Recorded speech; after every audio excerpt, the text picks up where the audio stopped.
ازاي حبة الفول السوداني تكون سبب في وفاة طفل عنده سنة ونص؟ الطفل اللي اسمه أيوب.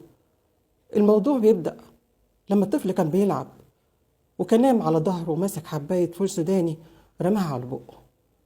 بدل الحباية ما تخش على المريء والمعدة دخلت على الرئة، عملت للولد اختناق، جات له شرقة. الأم انتبهت، جرت بيها على المستشفى الصدر عشان تشوف ابنها فيه ايه. وهناك الدكتور قال لها الأشعة بتقول إن في حباية فول سوداني دخلت على الرئة، لازم نطلعها. بتحصل ازاي؟ قالك بالمنظار، وده عملية سهلة وبتاخد دقايق وإن شاء الله يطلع بالسلامة.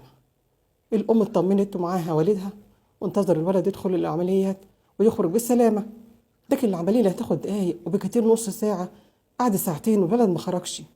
الأم قلقت، والدها معاها هيتجنن، دور على حد يسأله في ايه اللي بيجرى، ابننا في ايه، حد يرد علينا. فين لما لقى الدكتور خارج من باب العمليات وكان وشه مسود وقال له الولد توفى. توفى بحباية فول سوداني؟ ازاي؟ الموضوع ده خلوه النيابة والتحقيقات، واكتشفوا ان المنظار اللي داخل يطلع حباية الفول السوداني من الرئة، المنظار ده نفسه هو اللي كان سبب وفاة الولد، لانه سد الرئة 4 دقايق. 4 دقايق الهواء ما دخلش الرئة والقلب، فتوقف القلب والرئة وكان سبب وفاة الطفل. المنظار اللي كان داخل ينقذ الطفل ويكون سبب في حياته كان هو في سبب وفاته. بس هل المنظار هو الغلط فيه ولا الدكتور اللي مسك المنظار؟ مش أول مرة تحصل عملية زي كده.